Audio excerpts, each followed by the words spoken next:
কিন্তু আমার কথা হচ্ছে এপাশে আগুন জ্বলতেছে, এপাশেও জ্বলতেছে, দুই পাশে তো একসাথে কখনো আগুন জ্বলতে পারে না।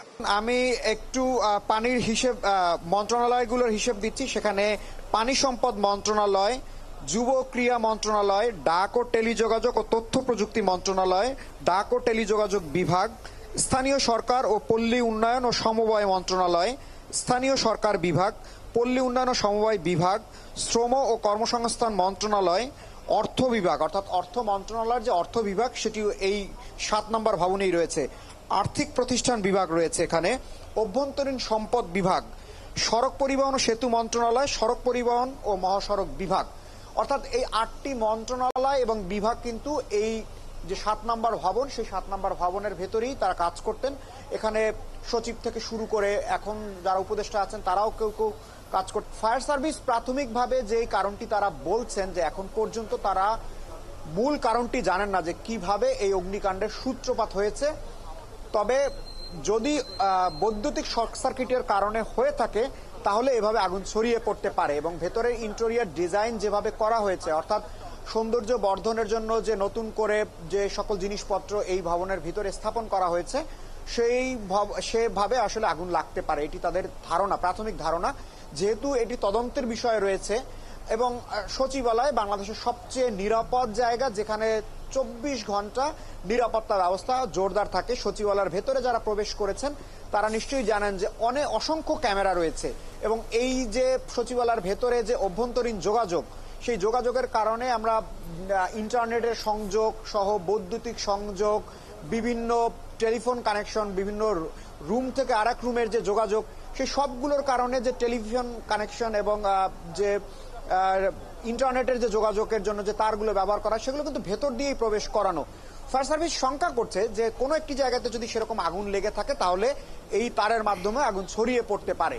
যে বিষয়টি বাইরে থেকে দেখেছেন অর্থাৎ সাধারণ মানুষ বা আমরা খালি চোখে যেটি দেখেছি সেটি দুই দিকে আগুন জ্বলতে দেখেছি। এখন দুদিকের আগুন যদি ছড়িয়ে পড়ে অর্থাৎ ভেতরে আগুন জ্বললেও দুদিক থেকে আগুন হয়তো বাইরে বেরিয়ে এসেছে, কিন্তু মাঝখানের যে জায়গাটি রয়েছে সেটি একেবারেই অক্ষত অবস্থায় রয়েছে, কারণ ভেতরের জায়গাটি পুড়ে গেছে। এবং ফায়ার সার্ভিস যে ভেতরের ধারণা দিচ্ছে এবং আমরা যে ভিডিওগুলো দেখেছি ভেতরের, সেখানে ভেতরে ভস্মীভূত হয়ে গেছে, এবং ভস্মীভূত হয়ে যাওয়ার কারণে ভেতরে আগুন ছড়িয়েছে, যেটি আসলে বাইরে থেকে দেখার সুযোগ হয়নি কারোরই এবং দেখা সম্ভবও নয়। সে কারণেই ভেতরের আগুন যেহেতু দেখা যায়নি, বাইরে থেকে যারা দেখছেন তাদের একটি ধারণা যে দুই দিক থেকে আগুন পরিকল্পিতভাবে লাগানো হয়ে থাকতে পারে, কিন্তু ভেতরে আসলে আগুন লেগেছে, যে কারণে একটি ধারণা তারা করছেন যে এটি পরিকল্পিত হতে পারে।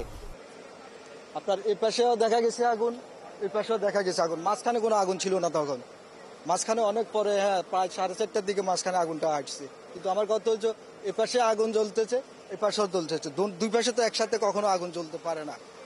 এখন ওনারা যদি এটা সর্ববৃহৎ নিরাপত্তা বেষ্টনী দিয়ে থাকে 24 ঘন্টায়, এটা বাংলাদেশের একটা হৃৎপিণ্ড, সচিবালয় মানে হৃৎপিণ্ড। আমি এখানে 2018 সালে অনেকবারে গেছিলাম, আমার একটা ইয়ের জন্য আমি ভিতরে অনেক দিন গেছি। হ্যাঁ, সপ্তাহে আমার 3 দিন করে হাজিরা দেওয়া লাগতো এই সচিবালয়ে। আমি দেখেছি ওইখানে সাধারণ মানুষ এখানে ঢুকার মতো কোনো অ্যাবিলিটি নাই, বা ওইখানে ঢুকতে হলে আপনাকে গেট পাস নিয়ে, অটোমেটিক গেট পাস নিয়ে ঢোকা লাগে। হ্যাঁ, কোনো ভিতরে সম্পূর্ণরূপে সুরক্ষিত একটা জায়গা এটা।